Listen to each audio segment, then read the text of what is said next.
हाँ।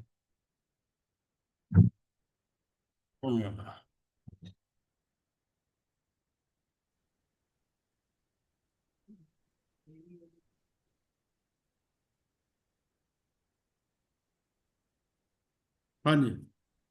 तो एक मिनट में दोबारा जरा शेयर करता हूँ पीपीटी। थोड़ा पावर का इशू था।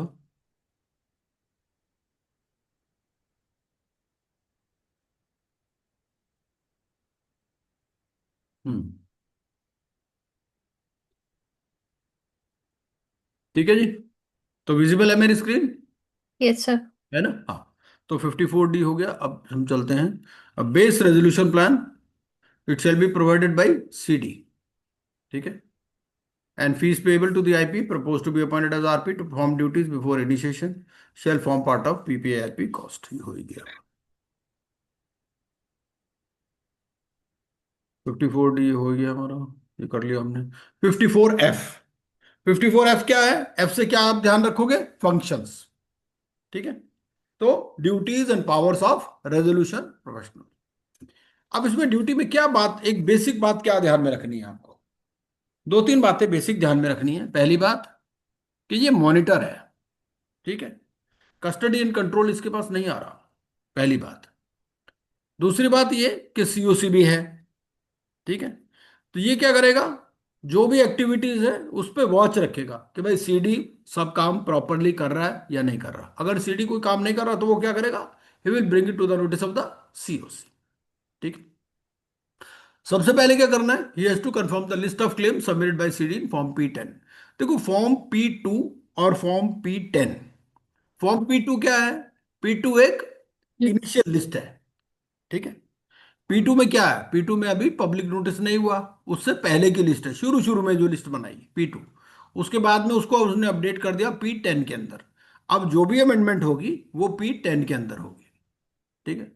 तो he will confirm the list of claim submitted by the CD in form P10 based on the records of the corporate data and other relevant material available on record। थोड़ा कम ही कर दो पंखा, इतने तेज की जरूरत है। The RP shall confirm the details received in Form P10 and RP shall inform every creditor regarding its claim as confirmed by him and seek objections if any। ठीक है। हाँ, बंदी कर दो पूरा। उसके बाद में एक क्रेडिटर में submit objections along with supporting document to the RP within 7 days from the receipt of communication। उसको P9 का कम्युनिकेशन गया क्रेडिटर को, वो क्या अपना ऑब्जेक्शन सबमिट कर सकता है। क्योंकि कई बार क्या होता है भाई, CD हो सकता है CD का लाइबिलिटी नहीं है और जो क्रेडिटर है वो कहे लाइबिलिटी है। तो RP में call for such other evidence or clarification as he deems fit from a creditor for substantiating the whole or part of its claim. कई बार क्या होता है, बहुत सारे मामले आर्बिट्रेशन में चल रहे होते हैं, है ना? इसने लाइबिलिटी बुक ना की हो CD ने, अब वो अपना डॉक्यूमेंट्स देगा या उसने कम लाइबिलिटी बुक की हो। The RP shall consider every objection received and modify the claim of the creditor if required। The resolution professional shall maintain a list of claims in Form P10 and update it as and when required। ठीक है। तो एक सबसे primary काम इसका ये है कि जो लिस्ट इसको दी गई है फॉर्म P10 में उसको अपडेट करना, क्रेडिटर के साथ कम्युनिकेट करना। ठीक है। क्रेडिटर के पास भी टाइम है 7 days का, इसको सारे ऑब्जेक्शंस को कंसिडर करना है और अगर लिस्ट को अपडेट करना पड़े तो ये अपडेट करेगा।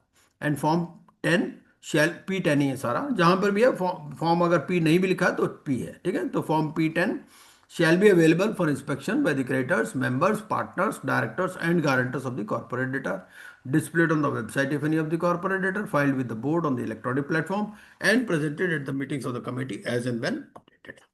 ठीक है।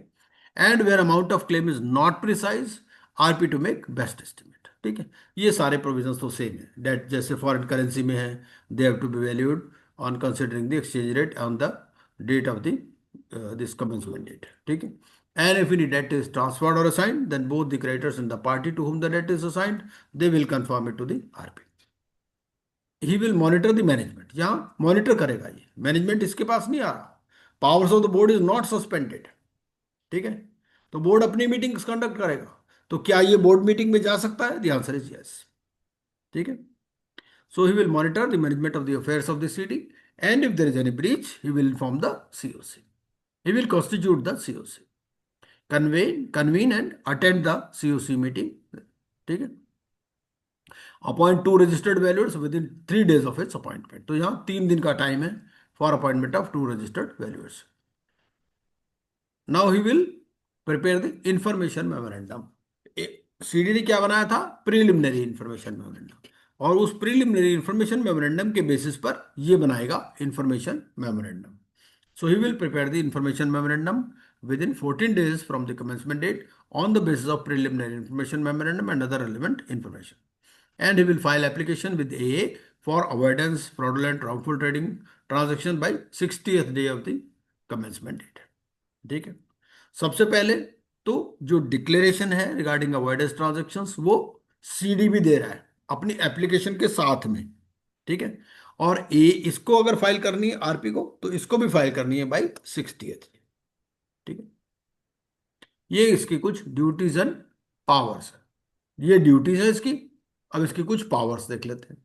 तो 54F को याद रखने के लिए आप एफ से फंक्शन याद रखो। तो फंक्शन जब याद रहेगा तो आपको ड्यूटीज और पावर याद आ जाएगा। ठीक है। तो पावर्स क्या है? As per section 54F he has got access to books and records kept by the CD and maintained at information utility या government authorities or any other person. ठीक है। He will attend the meetings of board of directors या partners. He will appoint accountants legal or other professionals and two registered valuers within 3 days of the commencement date. He will collect all information related to the assets, finances, and operations and payments for previous 2 years of CD. ठीक है। For determining the financial position of the corporate debtor and the existence of any transactions that may be within the scope of the provisions relating to avoidance transactions. And he will prepare the list of assets and liabilities as on the initiation date. Initiation date मतलब date of filing of the application. ठीक। Then financial institutions of CD, employees of CD and board of directors of CD, they shall provide all information and support to RP। ठीक है। क्योंकि देखो ना तो यहाँ कोई एग्जिट हुआ है एम्प्लॉयज का, है ना, ना ही बोर्ड की पावर सस्पेंड हुई है। तो चेक वगैरह कौन साइन करेगा? बोर्ड ऑफ डायरेक्टर्स ही साइन करेंगे। सारा मैनेजमेंट वैसे ही चलता रहेगा। ठीक है। Fees of the RP and any expenses incurred by him for conducting the same shall be determined in such manner as may be specified, provided that the COC may impose limits and conditions on such fees and expenses। ठीक है। तो COC कुछ limits लगा सकती है, conditions लगा सकती है on fees and expenses, provided further that the fees and expenses for the period prior to the constitution of COC shall be subject to ratification by it. ठीक है। चलिए, नाउ सेक्शन 54H। 54H क्या बोलता है? H बोलता है कि during PPIRP control of CD shall remain with the board of directors and partners of CD। They shall endeavour to protect and preserve value. तो प्रोटेक्शन एंड प्रिजर्व किसका domain है? CD का। ठीक है। And manage operations as going concern. So this is not a case for CIRP where control vest with the IRP और RP। ठीक है। अब 54J क्या है? जे मतलब जाओ। अगर कोई जगलरी कर रहा है तो, ठीक है, अगर सीडी कोई जगलरी कर रहा है, सीडी कोई फ्रॉड कर रहा है, तो उसको COC बोलेगी जाओ। ठीक है। तो जे से आप याद रखोगे जगलरी या जाओ। 54J। तो COC at any time with 66% voting can resolve to vest the management with RP। तो सीडी बोलेगा भाई RP को कि आप ही संभालो। ठीक है। नॉर्मली सीडी ही संभालेगा, लेकिन अगर वो जगलरी कर रहा है तो उसको बोलेगी भाई आप जाओ। ठीक है। On such resolution, RP to submit application to A. And mummy. if A is of the opinion that management should be given to RP, it will order as such। तो ये है हमारा 54J। ठीक है। 54I। 54I क्या है? Committee, मतलब committee के पास ही हमारी पावर्स है। ठीक है। तो based on the list of claims submitted to RP by CD in foregoing sections, RP to form COC within 7 days from the commencement date. ठीक है। 7 दिन के अंदर इसको COC बनानी है। एंड COC सो हम will get least get altered on the basis of updated claim list. ठीक है। अपडेटेड क्लेम लिस्ट कहाँ पर है आपकी? P10 में है। And decisions taken based on existing COC will not be affected due to such alterations. ठीक है। फर्स्ट COC आपको करनी है hold within 7 days of the formation. ठीक है। 7 दिन के अंदर कमेटी बनानी है जो कमेंसमेंट डेट है, और उसके जब सीओ बना लेगा, ये सीओसी फॉर्म कर लेगा, उसके 7 दिन के अंदर पहली मीटिंग कर। ठीक है। तो first COC to be held within 7 days of COC formation and provision of section 21 will apply. तो 21 क्या बोलता है? 21 अगर आप देखें तो 21 बेसिकली क्या कहता है कि भाई इंफॉर्मेशन किस किस को देनी है ना।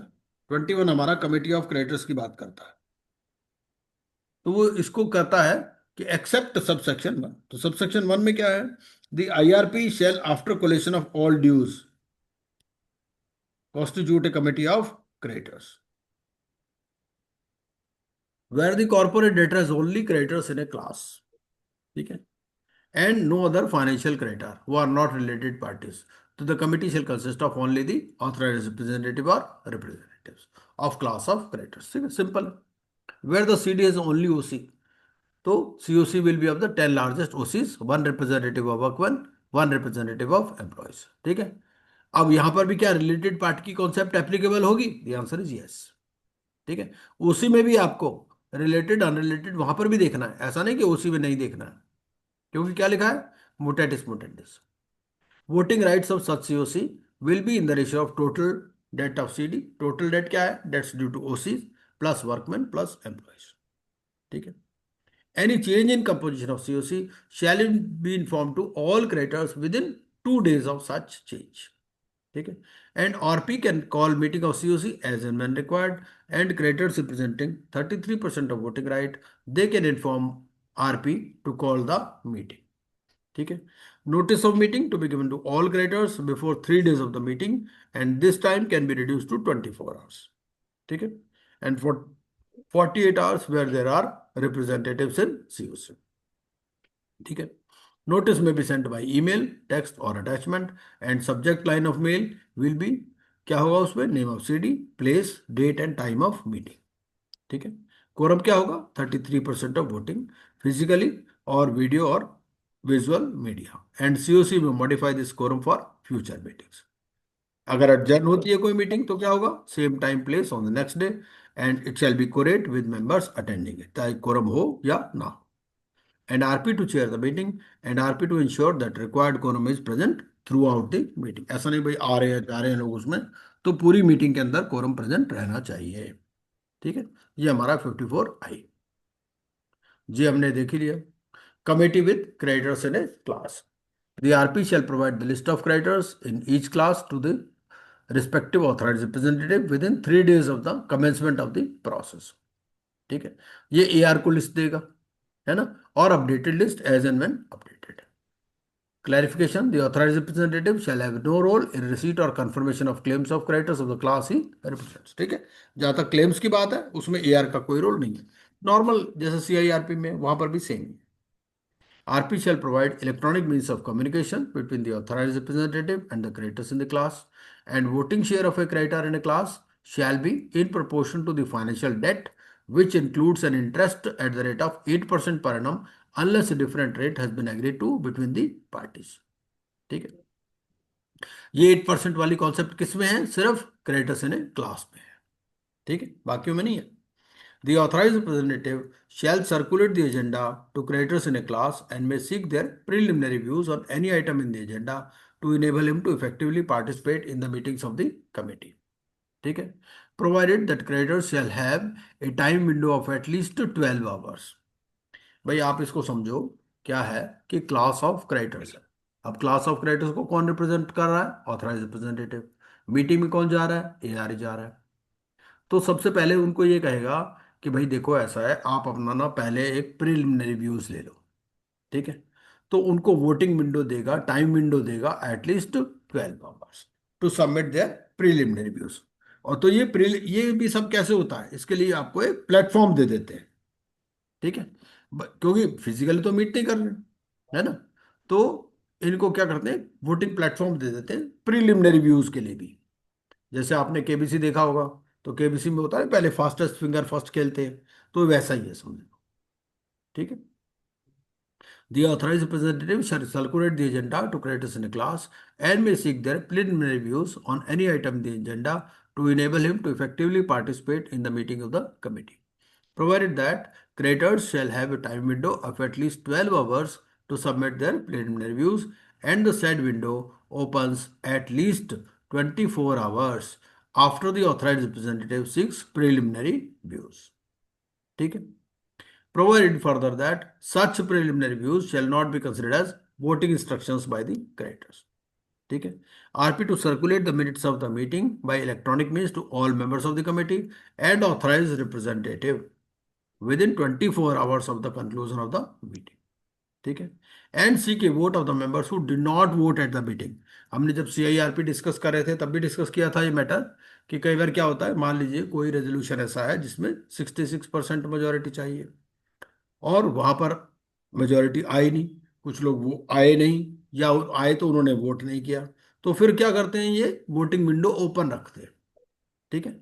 और वोटिंग विंडो ओपन रहेगी for at least 24 hours from the circulation of the minutes.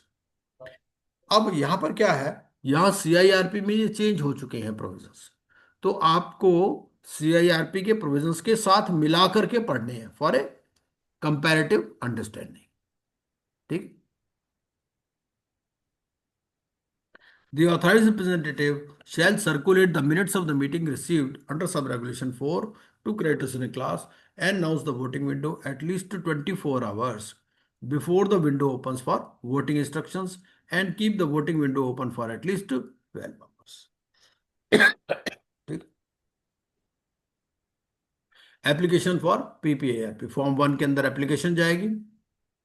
ये P1 नहीं है, P1 अलग है ना. ये फॉर्म 1 के अंदर एप्लीकेशन जा रही है. Fees 15,000, copy to the board. और क्या क्या जाना है, डिक्लेरेशन जाएगा by majority of partner directors, special resolution or resolution, approval of FC, name and written consent of IP, form P5 and is report in form P8, declaration regarding existence of avoidance transactions, audited financial statement for last 2 years. तो ये copy इस साथ में आपको लगाने हैं. ठीक है. उसके बाद हमारा आता है 54K. 54K क्या बोलता है, के है मतलब कौन बनेगा किंग. ठीक है. रेजोल्यूशन एप्लीकेंट कौन होगा, ये के है, तो के से आप किंग याद रख सकते हो. Review and consideration of base resolution plan by COC. देखो सबसे पहले तो हमने क्या पढ़ा, एक बेस रेजोल्यूशन प्लान है जो कौन दे रहा है, CD दे रहा है. ठीक है.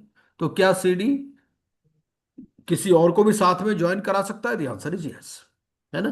तो CD may submit this base resolution plan along with some other person also. ठीक है. लेकिन वही कंडीशन है 29A में एलिजिबल होना चाहिए. तो CD shall submit base resolution plan to RP within 2 days of the commencement date and RP to present this to COC. ठीक है. अब इस स्टेज पर भी COC बोल सकती है कि भैया आप इसको रिवाइज कर दो.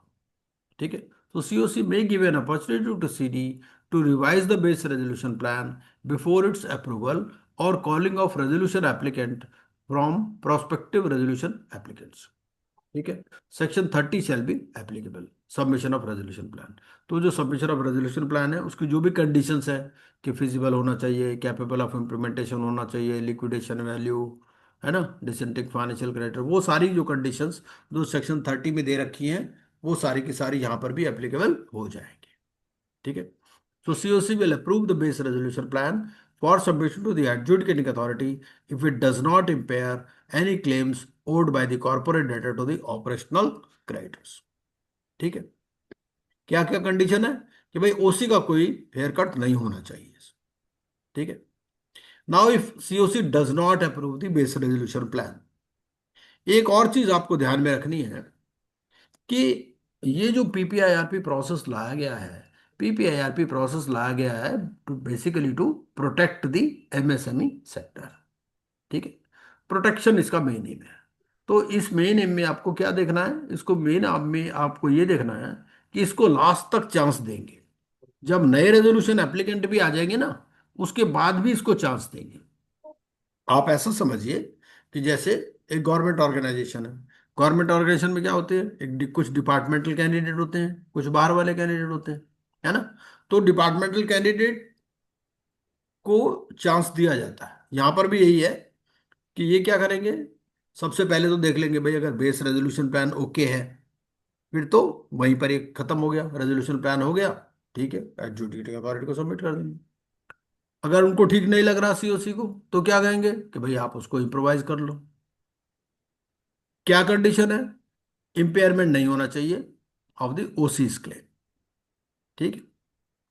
लेकिन अगर मान लीजिए उनको कोई ये पसंद नहीं आया, या फिर इंपेयरमेंट है of the claims of OC, फिर क्या होगा? RP shall invite the resolution plan from prospective resolution applicant, तो फिर बाहर से प्लान मंगवाएंगे। ठीक है, to compete with base resolution plan. ठीक है, and call within 21 days from CD in P11। तो 20 P11 फॉर्म है उसके लिए, फॉर्म P11 में ये आप रेजोल्यूशन प्लान्स मंगवाएंगे। RP will provide the evaluation metrics and other information to prospective applicants as approved by the COC. ठीक है। On receipt of the resolution plan, RP to confirm whether such plan conforms to the requirements of section 30 subsection 2। ठीक है। तो जो plan आ गए तो RP confirm करेगा कि जो सेक्शन 30 सबसेक्शन 2 की कंडीशंस है, liquidation value, capable of implementation, कोई कॉन्ट्रावेंशन ऑफ लॉ तो नहीं है, वो सारी कंडीशंस है ना, जो सेक्शन 30 सबसेक्शन 2 में दी गई है, आरपी कंफर्म करेगा। The resolution personnel shall present to the COC for its evaluation resolution plans which conform to the requirements referred to in subsection 2 of section 30, and COC to select one amongst those। अब COC क्या करेगी? उनमें से एक को select कर लेगी जो बेस्ट होगा। अभी आप देखो, वो भी है, सीडी वाला प्लान भी है, और एक इनमें से सेलेक्ट कर लिया। अब इन दोनों का कंपटीशन कराएंगे। ठीक है। The selected resolution plan shall compete with the base resolution plan and finalized resolution plan shall be approved by COC with 66%। ठीक है, with such terms and conditions of COC, RP to apply with AA with COC approved resolution plan। ठीक है। अगर मान लीजिए COC ने base resolution plan को भी अप्रूव नहीं किया, जो प्लान आए उनको भी अप्रूव नहीं किया, है ना, इस सब के लिए प्रोसेस के लिए टाइम कितना है? 90 days। तो आरपी क्या करेगा? RP shall file application with a to terminate the PPIRP process on 91st day. ठीक है, यहाँ एक्सटेंशन का कोई फंडा नहीं है। When BRP is approved by the COC with impairing operational creditors claims। अब इस स्टेज पर क्या हो सकता है कि ये जो है यहां पर इंपेयरमेंट आ सकती है बाद वाली स्टेज में, जब दूसरे प्लान्स भी आ गए तो। ठीक है, तो उस केस में क्या होगा? COC may require the promoters to dilute their share holding. अब वो कहेगा भाई अगर आप ओसीज के भी क्लेम कम कर रहे हो तो आप अपना भी कुछ सेक्रीफाइस करो, है ना। तो वो कहेंगे सीडी को कि भाई आप भी अपनी शेयर होल्डिंग डाइल्यूट करो, and if rejected then reasons for such rejection to be recorded by COC. अगर मान लीजिए वो कर कहते हैं भाई डाइल्यूट करना जरूरी नहीं है, तो फिर रीजंस रिकॉर्ड करने हैं। ठीक है। एक्सप्लेनेशन, सीडी में submit the base resolution plan individually और विद एनी अदर एप्लीकेंट। ठीक है। Impairment of claims of OC means reduction of their confirmed claims. ठीक है, तो ये हमारा 54K है। ये पूरा प्रोसेस है।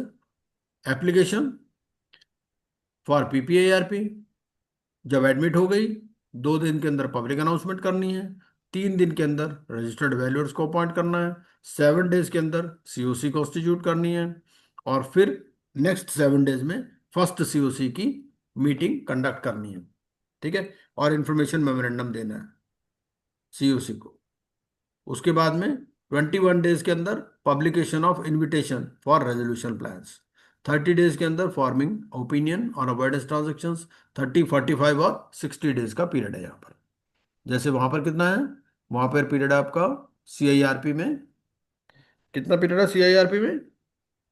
Sir 75, 115 and 130। 130, हाँ बिल्कुल ठीक है।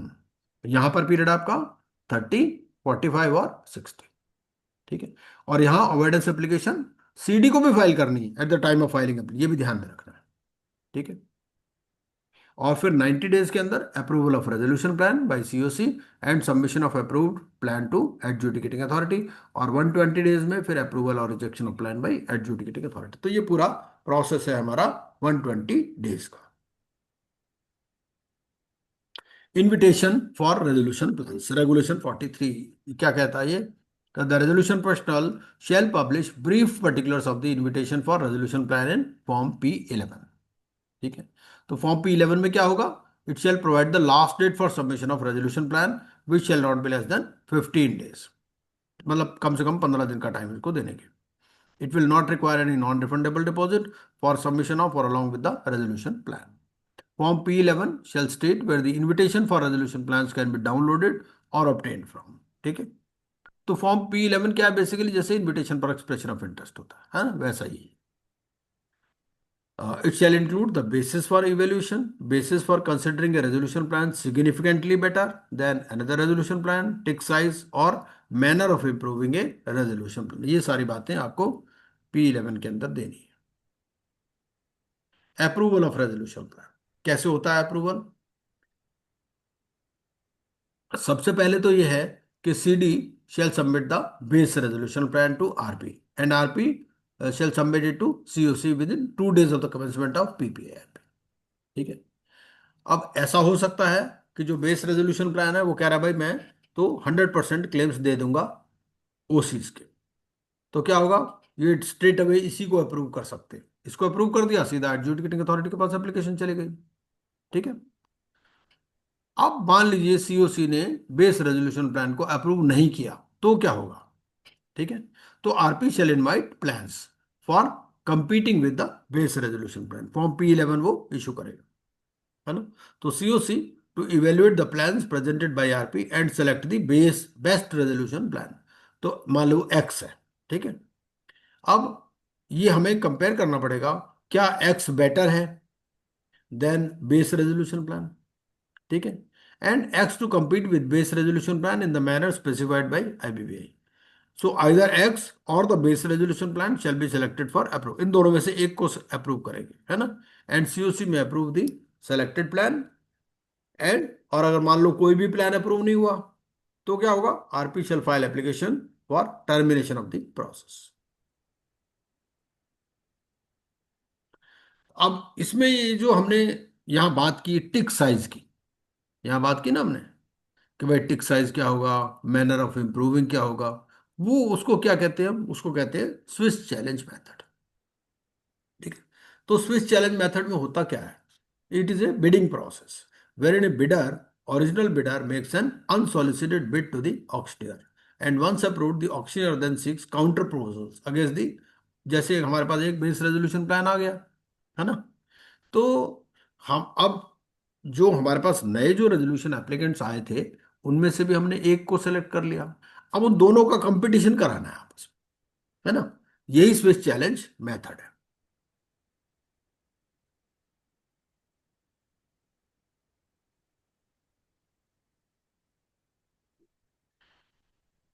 और उसमें क्या होता है, एक टिक साइज बना देते हैं हम कि भाई कम से कम उस टिक साइज से इंप्रूवमेंट होगी। ठीक है, और दोनों बिडिंग करते हैं, फिर जिसका प्लान अल्टीमेटली सेलेक्ट हो जाता है वो फिर सक्सेसफुल रेजोल्यूशन एप्लीकेंट बन जाता है। वो वो सीडी भी हो सकता है, बाहर वाला भी हो सकता है। ठीक है, नाउ अप्रूवल और rejection of resolution plan by adjudicating authority 54L 54M। If resolution plan conforms to the conditions under section 30 subsection 2 and if resolution plan has provision for its effective implementation, adjudicating authority shall approve the resolution plan within 30 days। ठीक है, 90 days के अंदर approval के लिए time दे दिया COC को और 30 days adjudicating authority को दे दिया। एडजुडिकेटिंग अथॉरिटी ने क्या देखना है? एक तो ये देखना है कि सेक्शन 30 सबसेक्शन 2 वाली कंडीशन सेटिस्फाई हो रही है कि नहीं, and if the resolution plan has provision for its effective implementation। Approved resolution plan shall be binding on all the stakeholders. Moratorium shall cease, and RP shall forward all records of PPIRP process to board to record in its database। ठीक है, board मतलब यहाँ IBBI।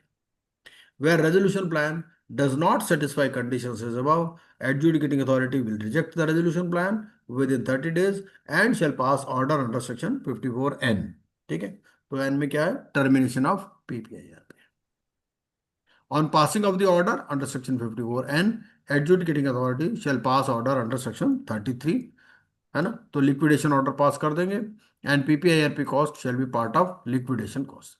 तो PPIRP के पास liquidation भी हो सकता है, ठीक है, उसकी कुछ कंडीशंस है। और सेक्शन 54 M क्या है? एम है, एम से समझ लो आप मीलॉर्ड अपील, ये अपील से रिलेटेड है। तो appeal against rejection of PPIRP order as above may be made under section 61 subsection 3, ठीक है। So COC may terminate the PPIRP at any time with 66% voting, जैसे नॉर्मल सीआईआरपी में भी होता है ना, कभी भी किसी भी स्टेज पर वो प्रोसेस को टर्मिनेट करके लिक्विडेशन रिकमेंड कर सकते हैं। तो ऐसे ही यहाँ पर भी है कि COC may terminate the PPIRP at any time with 66% voting and cost of PPIRP shall be borne by the CD, ठीक है। तो COC may with 66% vote can terminate the PPIRP and initiate CIRP. वो CIRP भी recommend कर सकते हैं अगर CD eligible है, क्योंकि यहां पर डिफॉल्ट अमाउंट कितना है? 10 lakhs। नॉर्मल सीआईआरपी में कितना है? 1 करोड़। अगर मान लीजिए कोई कंपनी है, ये इसका डिफॉल्ट था मान लो 2 करोड़ का, ठीक है, तो 2 करोड़ के डिफॉल्ट में क्या पीपीआईआरपी में जा सकती है? आंसर इज यस, अगर एमएसएमई है ना। और बाद में फिर ये सीआईआरपी में भी जा सकती है अगर एलिजिबल है। तो एलिजिबल क्या है? मतलब वही कंडीशंस, 1 करोड़ वाली। On such decision of COC, RP to file application with adjudicating authority. An adjudicating authority within 30 days shall pass an order terminating the PPIRP process and passing this process under CIRP. And such order shall be considered an order under Section 7. ऐसा मान लिया जाएगा कि जैसे Section 7 की application है ना।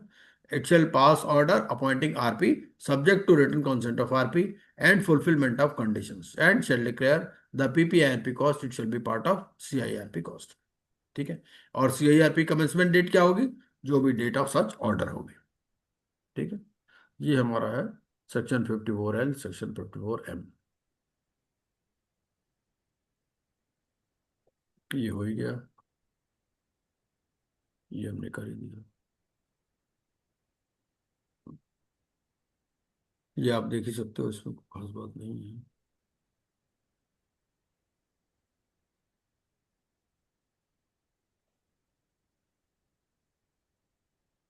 अभी टर्मिनेशन कब कब होगा, ठीक है। If no resolution plan is approved by the COC, या COC rejected the selected resolution plan, adjudicating authority rejects the resolution plan, COC resolves to terminate the PPIRP, or COC resolves to initiate the CIRP, and where adjudicating authority ordered for vesting of management, वो 54J वाला, ठीक है, with RP, and the COC approved a resolution plan which does not result in change in management or control of CD, तो उस case में भी PPIRP process को terminate कर देते हैं और लिक्विडेशन ऑर्डर कर देते हैं। लिक्विडेशन कैसे होगा? COC cannot decide for liquidation in PPIRP. यहां पर सीओसी डिसाइड नहीं कर सकती लिक्विडेशन के बारे में, ठीक है। तो लिक्विडेशन के लिए कुछ स्पेसिफिक कंडीशंस है। क्या कंडीशन है? देखो, एक रेजोल्यूशन प्लान आया, ठीक है, adjudicating authority satisfied that COC approved plan it does not comply with section 30 subsection 2, ठीक है। एंड वेयर ए ऑर्डर, जैसे इसमें क्या है, हमने क्या पढ़ा था 54J में, कि सीओसी कभी भी रिकमेंड कर सकती है for replacement of the management, and they can vest the management in with the RP, है RP। ना, with 66% majority। अगर मान लीजिए ए और ऑर्डर, उसमें एप्लीकेशन जाएगी ए को, अगर मान लीजिए ए को एप्लीकेशन चली गई, उन्होंने 54J में ऑर्डर कर दिया कि भाई आरपी के पास रहेगा कंट्रोल, ठीक है। बाद में रेजोल्यूशन प्लान आया, उस रेजोल्यूशन प्लान में भी वही आदमी एंटर कर रहा है, ठीक है, जिसको बाहर निकाला था, उसका नाम प्रमोटर में है, उसका नाम वुड बी प्रमोटर में है। तो फिर उस केस में क्या होगा? एडजुडिकेटिंग अथॉरिटी इस प्रोसेस को टर्मिनेट करेगी और लिक्विडेशन ऑर्डर, ठीक है। तो where a ordered for vesting of management of the CD with RP and the COC approved a resolution plan which does not result in change in management और control of CD. तो जो COC का approved plan आया उसमें वही आदमी दोबारा से एंटर करना, ठीक है। तो उस केस में क्या होगा कि लिक्विडेशन। या फिर थर्ड कंडीशन है, where a resolution plan approved under PPIRP is contravened by the CD. तो इन तीन कंडीशंस में लिक्विडेशन ऑर्डर होगा। ठीक है, तो ये है कि लिक्विडेशन ऑर्डर सीओसी डिसाइड नहीं कर सकती, एडजुडिकेटिंग अथॉरिटी ही डिसाइड करेगी।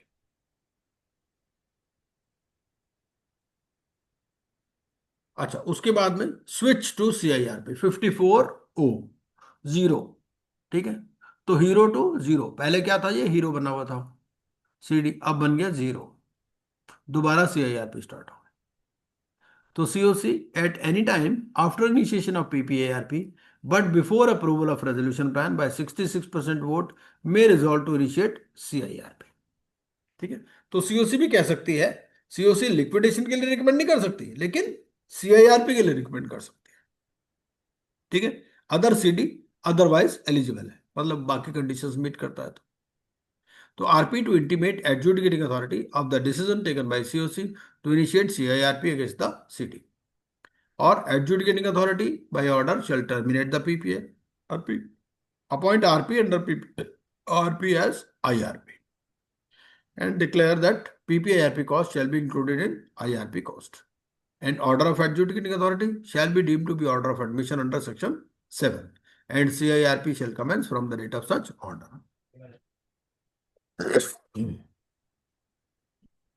ठीक है जी, तो ये हमारा था पूरा प्रोसेस। ये 54A से स्टार्ट होता है, ये हमारा नोटिफिकेशन, ये नोटिफिकेशन का कॉपी मैंने इसमें साथ में लगा दिया है। ये सारे सारे इसमें रेगुलेशंस। तो आपका कोई भी सवाल हो PPIRP पर तो पहले पूछ लीजिए। ये सारे सेक्शन, ये रेगुलेशंस हैं, और शुरू में हमने कुछ केस स्टडीज भी लगा दी। ये सारे फॉर्म्स हैं, फॉर्म्स भी एक बार आप देख लीजिए।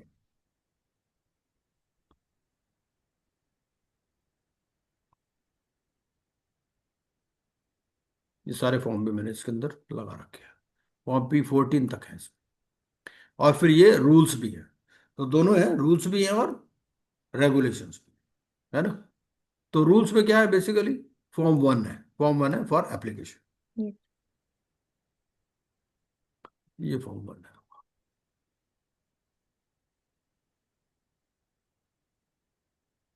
ये सारे फॉर्म इसमें लगा रखे हैं। तो आपका कोई भी सवाल है तो आप पूछ सकते हैं, वरना PPIRP प्रोसेस हमने इन नटशेल डिस्कस कर लिया। Sir, today you had given us a link with regard to the FAQs published by IBBI. हाँ हाँ तो वो सर मैंने है ना आधा I attended, but I could attend only half of that session. हाँ हाँ हाँ, Can we get that FAQ, sir? I tried at IBBI, but I could not locate it. I'll send it to you, I'll share in the group। Yeah, okay, sir. Yeah, हाँ जी, हाँ thank ji, you. हाँ हाँ हाँ, वो मैं group में share कर दूँ। इसमें एक पॉइंट हम और चेक कर लेते हैं।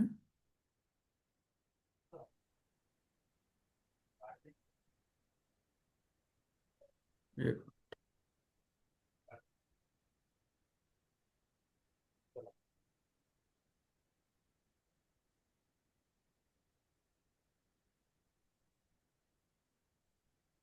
ये है ना, अब इसमें थोड़ा स्विच चैलेंज को पढ़ लेते हैं एक बार। तो स्विच चैलेंज होता क्या है, थोड़ा समझना चाहिए।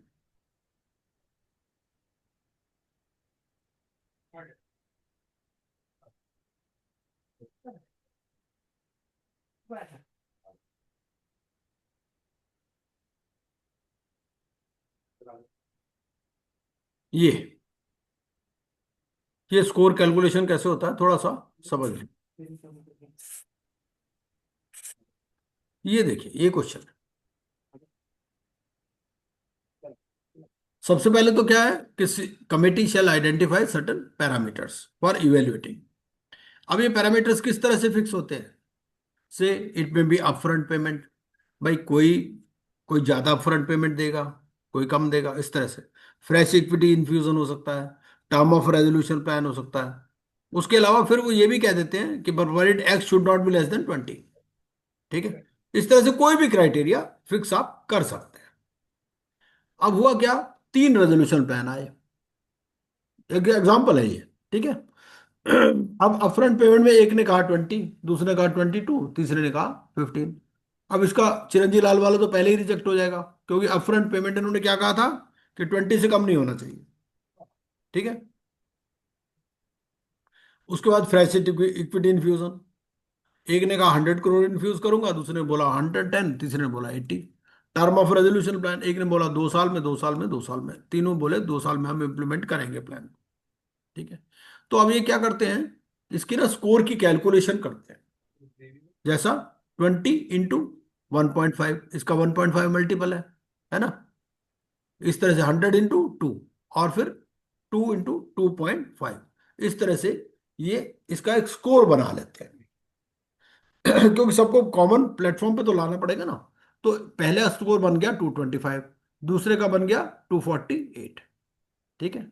तो चिरंजी लाल को तो करेंगे नहीं, क्योंकि एक्स इज बिलो 20। अब इसमें आता है as against the scores of 225 and 248, base resolution plan जो रिवाइज किया उसका स्कोर है 220। ठीक है। अब क्या होगा, दोनों में कंपैरिजन होगा। किस किस में कंपैरिजन होगा, 220 और 248 में। ठीक है। तो बेस रेजोल्यूशन प्लान 220 है, एक श्यामलाल है, इसका 225 है, और पोपट लाल है, इसका 248 है। एक ना इसमें कॉन्सेप्ट एक और आती है, सिग्निफिकेंटली बेटर रेजोल्यूशन प्लान। ये भी समझना जरूरी है। 54K talks of significantly better resolution plan. तो ये सिग्निफिकेंटली बेटर रेजोल्यूशन प्लान क्या है, ये भी सीओसी डिसाइड करेगी। तो कमिटी ने डिसाइड किया, a plan shall be considered to be significantly better if the score of the resolution plan is higher than that of another by 20%। उन्होंने कहा भाई अगर 20% से ज्यादा वेरिएशन है तो हम उसको सिग्निफिकेंटली वेरिएशन मान लेंगे। ठीक है। अब और वो सिग्निफिकेंटली बेटर, उसके लिए यार्डस्टिक क्या है, आपका बेस रेजोल्यूशन। तो बेस रेजोल्यूशन प्लान का स्कोर 220 है, इसका स्कोर 225 है, इसका है 248। तो परसेंटेज इंप्रूवमेंट कितना है, इसमें 2.27% इंप्रूवमेंट है, इसमें 12.72%। अगर मान लीजिए यहां पर स्कोर ज्यादा हो जाता, मान लीजिए 300 हो जाता, तो मोर देन 20 हो जाता, तो पोपटलाल को स्ट्रेट अवे भी एडजुडिकेट, ये जो सीओसी है, सेलेक्ट कर सकते हैं। ठीक है। लेकिन अगर सिग्निफिकेंटली बेटर नहीं है तो फिर क्या होगा, फिर स्विच चैलेंज। ठीक है। Hence no plan is significantly better than the other. ठीक है। ये अब ये किए टिक साइज डिसाइड करते हैं। इन्होंने टिक साइज क्या डिसाइड किया कि भाई टिक साइज मिनिमम 10, मतलब इंक्रीमेंटल बिडिंग। टिक साइज समझिए, incremental bidding. So since the fair value and liquidation value was significantly higher than the amount offered by resolution applicants, the committee decided to reject all the resolution plans.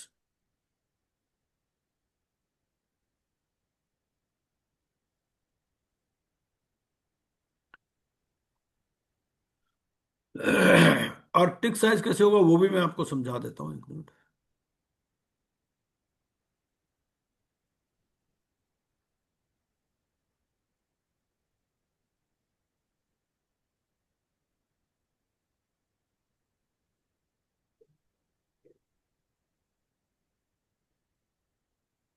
मैं इसको stop share करके ना Excel पे समझा देता हूँ। Let me open an Excel file.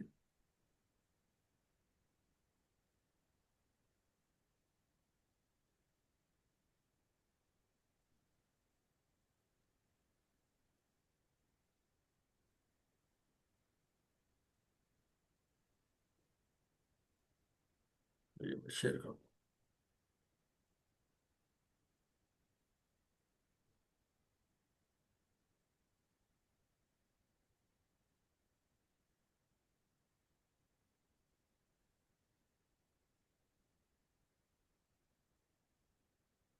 हाँ, ये है हमारी एक्सेल शीट।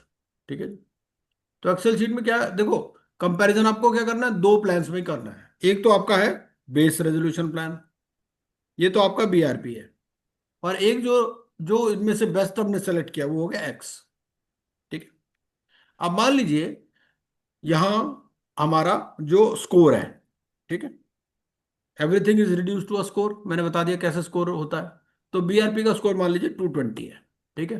और एक्स का स्कोर है हमारा 248, ठीक है। और टिक साइज हमारा है 10, यहां लिख देते हैं टिक साइज। टिक साइज है 10, ठीक है। तो अब बिडिंग कैसे होगी? अब 220 वाले को बोलेंगे कि भैया आप 220 वाला क्या करेगा, अगर टिक साइज 10 है तो स्कोर कहां लाना है इसको? इसको लाना है 258 पर। भाई 258 लाएगा तभी तो करेगा ना, इससे इससे ऊपर बढ़ेगा ना ये। तो ये हमारा ये यहां जो है 258 पर आएगा। और जब ये 258 पर आएगा तो अब इसके पास ऑप्शन है, ये क्या करेगा, ये कह देगा जी 268। अब 268 के बाद ये कह देगा 278, ये कह देगा 288। अब 288 के बाद में अब इसने बोला सीडी ने कि भाई देखो मैं तो और इम्प्रूव नहीं कर सकता, तो ये सक्सेसफुल रेजोल्यूशन एप्लीकेंट हो जाएगा, ठीक है। तो ये है आपका। और टिक साइज का मतलब क्या है? टिक साइज में वो जो पैरामीटर्स हैं उसको अकॉर्डिंगली आपको मॉड्यूलेट करना पड़ेगा, ठीक है। अपफ्रंट पेमेंट बढ़ाना पड़ेगा, टाइम पीरियड कम करना पड़ेगा, इक्विटी इन्फ्यूजन करना पड़ेगा, जो भी पैरामीटर्स हैं उस हिसाब से। तो ये टिक साइज की कॉन्सेप्ट है, ठीक है। बेसिकली बिडिंग है। तो I think we can stop here for the moment, है ना। और तो आज हमने